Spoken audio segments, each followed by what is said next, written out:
Hello everyone, ভালনে সকলোৰে Indian polity in Assamese এই সিৰিজটোৰ লেকচাৰ নম্বৰ 18 লৈ আপোনালোকক স্বাগতম। সো আপোনালোকে এই সিৰিজটো যদি ফলো কৰি আছে তেনেহ'লে গম পাব যিটো চেপ্টাৰ নম্বৰ 7 ফাণ্ডামেণ্টেল ৰাইটছ এই চেপ্টাৰটোৰ আজি আমি পাৰ্ট 3 ডিছকাছ কৰিম। সো ইয়াৰ আগতে আপোনালোকলৈ ৰিকুৱেষ্ট যিটো পাৰ্ট 1 আৰু পাৰ্ট 2 ইয়াৰ লগতে বাকি যিখিনি চেপ্টাৰ আমি 1 to 6 অলৰেডি ডিছকাছ কৰা হৈ গৈছে। এই চেপ্টাৰটো ষ্টাৰ্ট কৰাৰ আগতে আপোনালোকলৈ অনুৰোধ যাতে বাকি গোটেইখিনি যিকেইটা ভিডিঅ' আছে এবাৰ প্লিজ চাই ল'ব। এটা ক্ৰনলজিকেলি আমি এম লক্ষ্মীকান্তৰ কিতাপখন যিটো 6th এডিশ্যন ডিছকাছ কৰি গৈ আছোঁ। আগৰ ভিডিঅ'কেইটা যদি চাই লয় আপোনালোকৰ বহুত সুবিধা হ'ব। ইয়াত গোটেইকেইটা ভিডিঅ'ৰ প্লেলিষ্ট বনাই পেলাই মই ডেছক্ৰিপশ্যন দি দিছোঁ, তাৰ পৰা আপোনালোকে এইটো ফ'ল' কৰিব পাৰিব। চ' পাৰ্ট 2ত আমি অলৰেডি আৰ্টিকল 14ৰ বিষয়ে ভালকৈ ডিছকাছ কৰিছিলোঁ। ইয়াত article 15 exceptions to article 15 provisions for OBC আৰু ক্ৰিমি লেয়াৰৰ বিষয়ে ভালকৈ ডিছকাছ কৰিম। চ' যেতিয়া আমি আৰ্টিকল 15 ডিছকাছ কৰিবলৈ আহোঁ, ইয়াত মেইনলি দুটা ক্লজৰ বিষয়ে আহে। আপোনালোকে যদি কিতাপখন সন্মুখত মেলি লৈছে, মই এইটো এজিউম কৰি লৈছোঁ যে মোৰ লেকচাৰটো শুনি যোৱাৰ লগতে কিতাপখন যদি আপোনালোকে সন্মুখত মেলি লয়, শিকিবলৈ আপোনালোকৰ বহুত সুবিধা হয়। চ' আহকচোন আজি আমি পাৰ্ট 15টো ডিছকাছ কৰোঁ। চ' পাৰ্ট 15টোৱে কি কয়, equality of discrimination on certain grounds. So mainly ইয়াত দুটা ক্লজৰ বিষয়ে কিতাপত মেনশ্যন কৰা হৈছে যে state shall not discriminate against any citizen on the grounds only of religion, race, caste, sex or place of birth. So ইয়াত কোৱা হৈছে state মেইন পইণ্ট কেইটা মনত ৰাখিব। আৰ্টিকলত যেতিয়া থাকে মেইন যিকেইটা শব্দ এইকেইটা বহুত মেটাৰ কৰে ইয়াত। state, then discrimination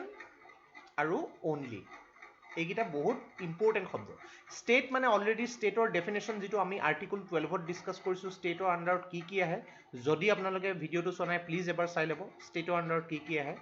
দেন ইয়াত কৰে ডিছক্ৰিমিনেশ্যন। চ' ডিছক্ৰিমিনেশ্যন মানে কি, দুজন ব্যক্তি আছে, এই দুজন ব্যক্তিৰ তেওঁলোকক যিকোনো এটা কামৰ কাৰণে যদি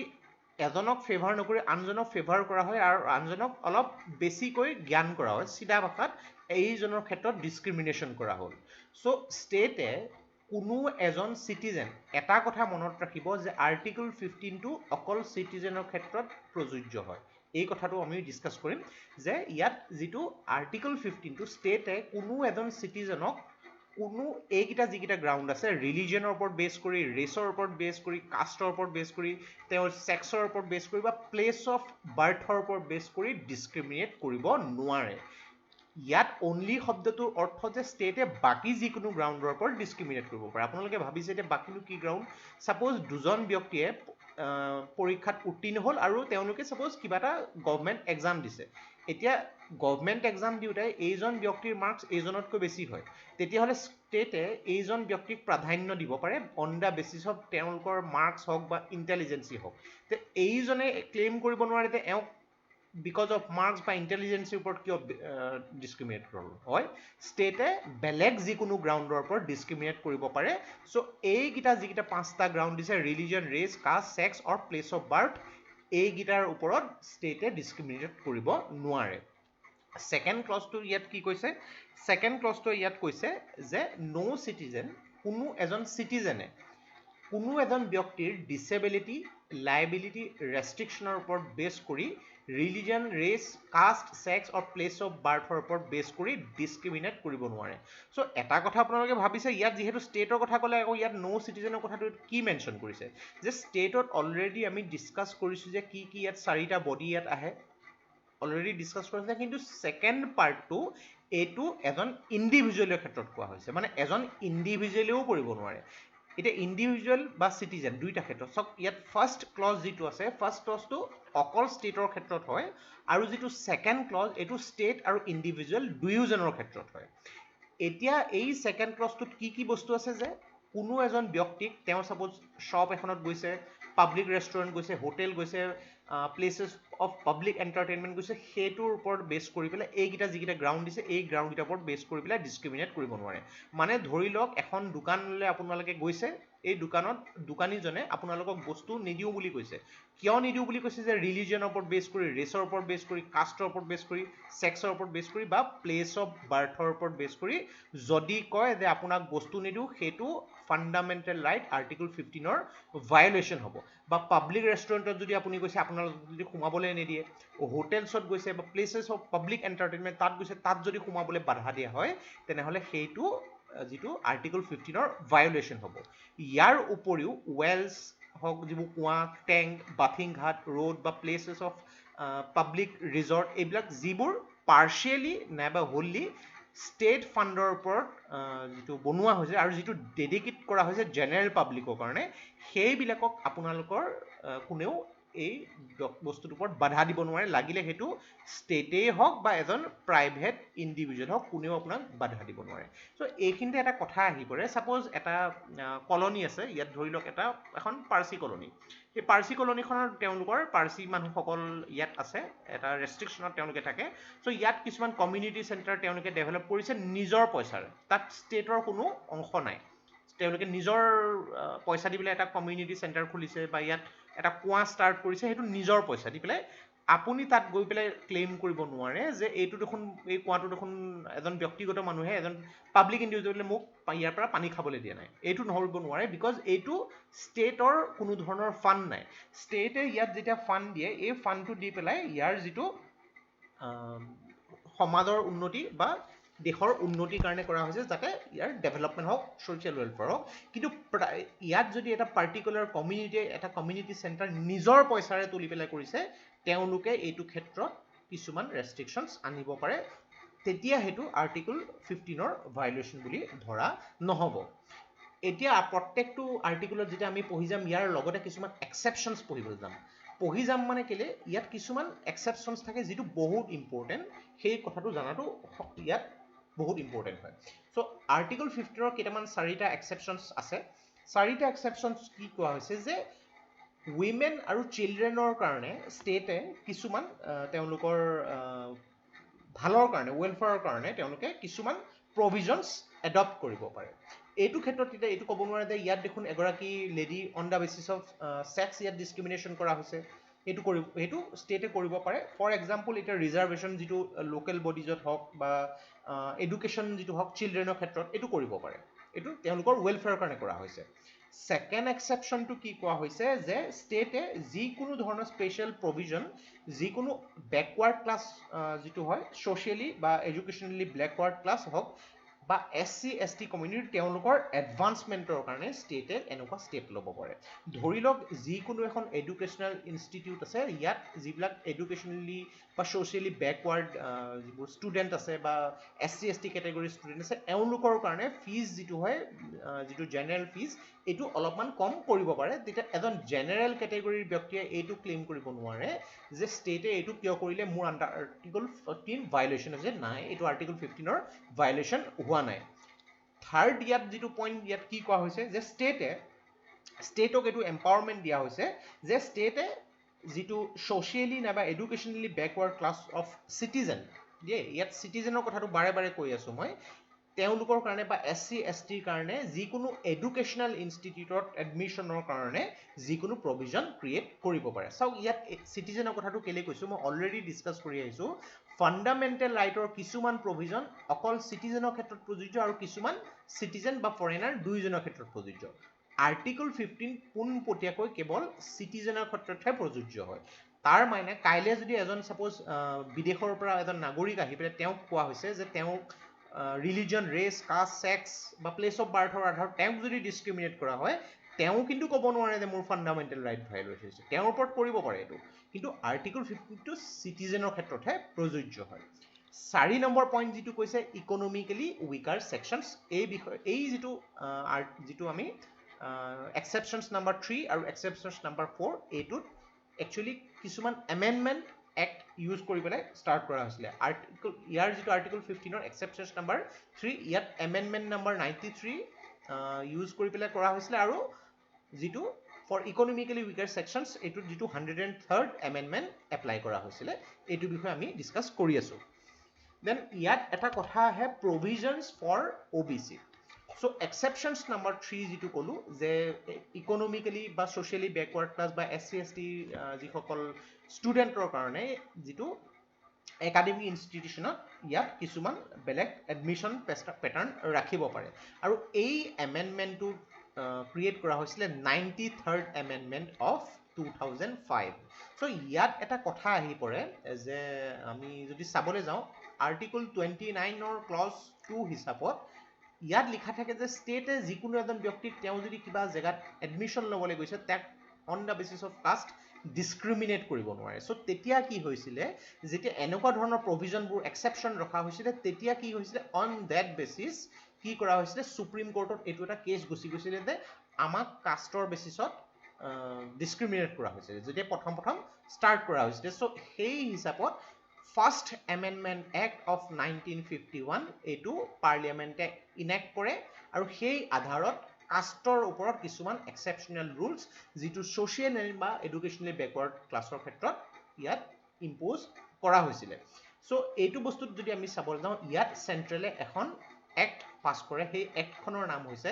central educational institute reservation in admission act 2006. চ' এই এক্টটোৱে কি কৰে আদাৰ বেকৱাৰ্ড ক্লাছেছ মানে যিটো OBC আমি বুলি জানো তেওঁলোকক 27% অফ কোটা প্ৰদান কৰে. 27% অফ কোটা ইয়াত যিটো পাব্লিক ইনষ্টিটিউট আছে লাগিলে ইয়াত IIM হওক IIT হওক যিকোনো গভৰ্ণমেণ্ট ইনষ্টিটিউট হওক ইউনিভাৰ্চিটিজ কলেজ এওঁলোকৰ এই ক্ষেত্ৰত 27% কোটা ইয়াত প্ৰযোজ্য হ'ব.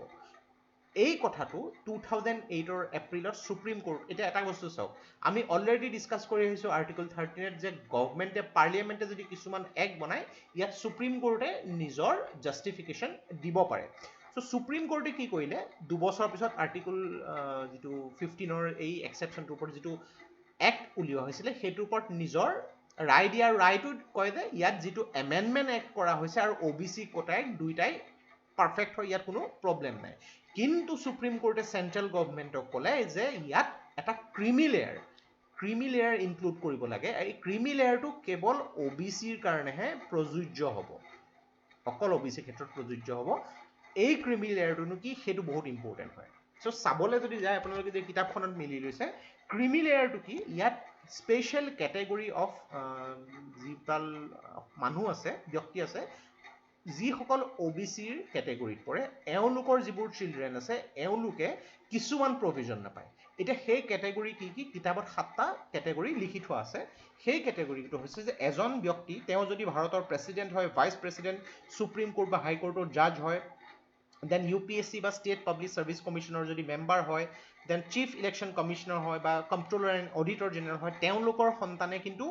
OBC হ'লেও এনেকুৱা ধৰণৰ কোনো কোটাৰ যিটো 27% অফ কোটা ইয়াৰ কোনো বেনিফিটছ নাপায়. Then group A group B বা ক্লাছ 1 ক্লাছ 2ৰ যিসকল সদস্য আছে লাগিলে অল ইণ্ডিয়া হওক ষ্টেট লেভেল হওক বা চেণ্ট্ৰেল লেভেল হওক যিকোনো পাব্লিক ছেক্টৰ ইউনিয়নৰ হওক বেংক ইঞ্চুৰেঞ্চ অৰ্গেনাইজেশ্যন ইউনিভাৰ্চিটিজ বা প্ৰাইভেট এমপ্লয়িটো যদি হাই পজিশ্যন যদি অকুপাই কৰি আছে তেওঁলোকৰ সন্তানে OBC হ'লেও এই কেটেগৰীত কোনো ধৰণৰ কোটা লাভ নকৰিব. নেক্সট থাৰ্ড পইণ্ট যিটো কৈছে এনেকুৱা এজন ব্যক্তি যাৰ ৰেংক যদি কৰ্ণেল হয় যিটো ইণ্ডিয়ান আৰ্মি হওক নেভি হওক এয়াৰফ'ৰ্চ হওক পাৰ্লিয়ামেণ্টাৰী ফ'ৰ্চেছ হওক এওঁলোকৰ ল'ৰা ছোৱালী এই কোটাটো নাপায়. যিকোনো ধৰণৰ প্ৰফেশ্যনেল লাগিলে ডক্টৰ হওক লয়াৰ হওক ইঞ্জিনিয়াৰ আৰ্টিষ্ট অথৰ কনচালটেণ্টছ এওঁলোকৰ সন্তানসকলে এই যিটো OBC হ'লেও এই বেনিফিটটো নাপায়. দেন যিকোনো এজন ব্যক্তি তেওঁ যদি ট্ৰেড বিজনেছ বা ইণ্ডাষ্ট্ৰীত জড়িত আছে. দেন 6 নম্বৰ পইণ্ট যিটো কৈছে যিকোনো এজন ব্যক্তি তেওঁ যদি এগ্ৰিকালচাৰেল লেণ্ড অকুপাই কৰি আছে তেওঁৰ নিজৰ যদি এগ্ৰিকালচাৰ লেণ্ড আছে এটা পাৰ্টিকুলাৰ চিলিং লেভেলত আৰু তেওঁলোকৰ ভিলেজ বা আৰ্বান বা তেওঁলোকৰ আৰ্বান এৰিয়াত তেওঁলোকৰ ভেকেট লেণ্ড নাইবা বিল্ডিংছ আছে তেতিয়াহ'লেও তেওঁলোকৰ ল'ৰা ছোৱালীয়ে OBC হ'লেও সেই সুবিধাখিনি নাপায়. দেন ইয়াত কোৱা হৈছে যে এজন ব্যক্তি আপোনালোকে কিতাপত যদি চাই যায় 2017ৰ আধাৰত এজন ব্যক্তিৰ যদি ইয়াৰলি ইনকাম 8 লাখতকৈ বেছি হয় তেতিয়াহ'লে তেওঁৰ সন্তানে OBC হ'লেও সেই কোটা পাব নোৱাৰিব. চ' মেইন কথাটো ইয়াত কি কোৱা হৈছে যে এজন ব্যক্তি ছাপ'জ তেওঁৰ এটা পাৰ্টিকুলাৰ পজিশ্যন অকুপাই কৰি গ'ল তেওঁৰ এটা ফাইনেন্সিয়েল বেকগ্ৰাউণ্ড আছে তেওঁৰ এটা ছ'চিয়েল বেকগ্ৰাউণ্ড আছে তেওঁ এটা খুব ভাল পজিশ্যনত তেওঁ জব কৰি আছে. চ' এটা কথা যদি চাবলৈ যাওঁ তেওঁলোকৰ লগত যিখিনি ইনজাষ্টিচ যোৱা কেইবাশ বছৰত হৈছিলে সেই ইনজাষ্টিচটো অলৰেডি আঁতৰি গ'ল. তেওঁ এতিয়া এখন সমাজৰ এজন সুপ্ৰতিষ্ঠিত নাগৰিক হিচাপে গোটেইখিনি তেওঁৰ সুবিধা আছে. তেওঁলোক ফাইনেন্সিয়েলি তেওঁলোক ষ্ট্ৰং হয় ছ'চিয়েলি তেওঁলোক ষ্ট্ৰং হয় গোটেইখিনি তেওঁলোকৰ ওচৰত সুবিধা আছে. চ' তেওঁলোকৰ সন্তানসকলে OBC হ'লেও এই সুবিধাটো নাপায় যিটো 27% দিয়া হৈছে এই বস্তুটো কোনে কৈছিলে সুপ্ৰিম কোৰ্টে হৈছিলে মানে ক্ৰিমি লেয়াৰ ক্ৰীম মানে গাখীৰটো যেতিয়া গৰম কৰাৰ পিছত গাখীৰখিনি গৰম পিছত ওপৰত খৰটো যে থাকি যায় ক্ৰীম এই সকলক ক্ৰিমি লেয়াৰ কোৱা হৈছে আৰু সেই কেটেগৰীকেইটা অলৰেডি আমি ডিছকাছ কৰিলোঁ নেক্সট ইয়াত এটা পইণ্ট আহে reservation for economically weaker sections এই ৰিজাৰ্ভেশ্যনটো আমি যিটো ক'লোঁ এক্সেপশ্যনছ যিটো আৰ্টিকল 15ৰ যিখিনি এক্সেপশ্যনছ আছে আপোনালোকে যদি লক্ষ্মীকান্তৰ 5th এডিশ্যনখনটো চাই আছে ইয়াত এক্সেপশ্যনছ 4টো লিখা নাই বিকজ এই 2017 মানত আই গেছ 5th এডিশ্যনটো ৰিলিজ হৈছিলে তেতিয়ালৈকে এইটো 103rd Amendment Act 2019 অহাই নাছিলে চ' কিছুমান নতুন এডিশ্যন ডেফিনেটলি 6th এডিশ্যনখন যদি আপোনালোকে পঢ়ি আছে পাই যাব আৰু অলৰেডি মোৰ যদি চিৰিজটো ফ'ল' কৰি আছে মই 6th এডিশ্যনৰ হিচাপতে গোটেইখিনি কথা ডিছকাছ কৰিম যিখিনি কথা আপোনালোকৰ যদি 5th এডিশ্যনৰ কিতাপখন নাইও কভাৰ হৈ যাব গোটেইখিনি so' exception 4 regarding the economically weaker class এইটো এমেণ্ডমেণ্ট এক্ট যিটো 2019 103rd Amendment Act ইম্প'জ কৰি পেলাই কৰা হৈছিলে চ' ইয়াত কি কৈছিলে যে চেণ্ট্ৰেল গভৰ্ণমেণ্টে 10% ৰিজাৰ্ভেশ্যন প্ৰদান কৰিব যিটো ইকনমিকেলি উইকাৰ ছেকশ্যনছ তেওঁলোকৰ এডুকেশ্যনেল ইনষ্টিটিউটত এডমিশ্যনৰ কাৰণে চ' ইয়াত চাওক ইয়াত সেইসকল ব্যক্তি যিসকল ব্যক্তি তেওঁলোকৰ তেওঁলোকৰ ফাইনেন্সিয়েল বেকগ্ৰাউণ্ড বহুত কম হয় তেওঁলোক বহুত যিবিলাক আমি যদি চাবলৈ যাওঁ ফাইনেন্সিয়েলি উইক হয় ইকনমিকেলি উইক হয় তেওঁলোকৰ কাৰণে এই সুবিধাটো প্ৰদান কৰা হৈছিলে কিন্তু এই সুবিধাটো সেইসকল ব্যক্তিহে পাব যিসকল ব্যক্তি ST SC বা OBC আণ্ডাৰত নপৰে চ' এজন ব্যক্তি যদি তেওঁ OBC আণ্ডাৰত কোটাটো পাই আছে বা এজন ব্যক্তি ST আণ্ডাৰত কোটাটো পাই আছে বা SC আণ্ডাৰত কোটাটো পাই আছে তেওঁলোকে কিন্তু ইকনমিকেলি বেকৱাৰ্ড ক্লাছৰ আণ্ডাৰত পৰিলেও কিন্তু সেইটো ল'ব নোৱাৰিব কিন্তু এই কথাটো কিন্তু ক্লিয়াৰ আছে চ' এটা বস্তু যদি আমি চাবলৈ যাওঁ OBCৰ কাৰণে যদি আপোনালোকে চাবলৈ যায় OBCৰ কাৰণে 27% SCৰ কাৰণে কিমান 15% আৰু যিটো STৰ কাৰণে 7% এই গোটেইখিনি যদি আপুনি মিলাই কিমান হ'ব কেলকুলেট কৰিলে 49% আৰু ইয়াৰ লগতে আহি যাব 10% যিটো ইকনমিকেলি উইকাৰ ছেকশ্যনছ চ' ইকনমিকেলি উইকাৰ ছেকশ্যনছত যিখিনি আদাৰ দেন ST SC আৰু OBCৰ বাহিৰৰ যিখিনি ব্যক্তি আছে মানে যিটো জেনেৰেল কেটেগৰী ব্যক্তি তেওঁলোকক এই ক্ষেত্ৰত সাঙুৰি লোৱা হৈছিলে যিসকল দুখীয়া শ্ৰেণীৰ ভিতৰত পৰে বা ইকনমিকেলি উইকাৰ ছেকশ্যনছ দুখীয়া বুলি কোৱাটো ঠিক নহ'ব চ' কিতাপত যদি আপোনালোকে চাই যায় ইয়াৰ গোটেইকেইটা পইণ্ট দি দিছে যে কি পইণ্টৰ ওপৰত বেছ কৰি এজন ব্যক্তিক ইকনমিকেলি উইকাৰ ছেকশ্যনছ ক'ব যদি সেই ব্যক্তিজনৰ যিমান কেইজন ফেমিলি মেম্বাৰ আছে গোটেই ফেমিলি মেম্বাৰৰ এনুৱেল ইনকাম যদি less than 8 lakhs per annum হয় তেতিয়াহ'লে তেওঁ সেই ফেমিলিটো যিটো হ'ব ইকনমিকেলি উইকাৰ ছেকশ্যনছ ধৰা যাব যদি এণ্টায়াৰ ফেমিলিটোৰ যিটো এগ্ৰিকালচাৰেল লেণ্ড 5 একৰতকৈ যদি কম আছে তেতিয়াহ'লে উইকাৰ ছেকশ্যনত ধৰিব তেওঁলোকৰ ৰেচিডেঞ্চিয়েল ফ্লেট যদি হয় 1000 স্কোৱাৰ ফিটতকৈ সৰু হয় তেতিয়া তেওঁলোকক ধৰা যাব ইকনমিকেলি উইকাৰ ছেকশ্যনছ আৰু ৰেচিডেঞ্চিয়েল প্লট যিটো হয় 100 বা 200 স্কোৱাৰ ইয়াৰ্ডছতকৈ যদি কম হয় এই গোটেইখিনি হিচাপত এজন ব্যক্তিক ইকনমিকেলি উইকাৰ ছেকশ্যনছত ধৰা যাব চ' মেইন বস্তু চাওঁ ইয়াত প্ৰত্যেকটো আৰ্টিকুল আমি যেতিয়া পঢ়ি যাম প্ৰথমতে আৰ্টিকুলবিলাকৰ যিখিনি কিৱৰ্ড সেই কিৱৰ্ডকেইটা মন কৰিব কিৱৰ্ডকেইটাত গোটেইখিনি কথা খুব ধুনীয়াকৈ লিখা থাকে এই কিৱৰ্ডকেইটা ইগন'ৰ কৰি আপোনালোকে আৰ্টিকুলটো বুজি নাপাব কিয়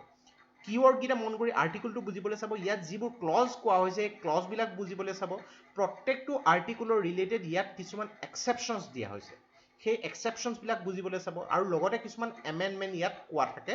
এই এমেণ্ডমেণ্টবিলাক বহুত ইম্পৰ্টেণ্ট চাওঁ ইয়াত মই প্ৰত্যেকটো আৰ্টিকুলত সময় লৈ পেলাই বিতংভাৱে আলোচনা কৰিছোঁ বিকজ আৰ্টিকুলটো মই ওপৰে কৈ পেলাই মই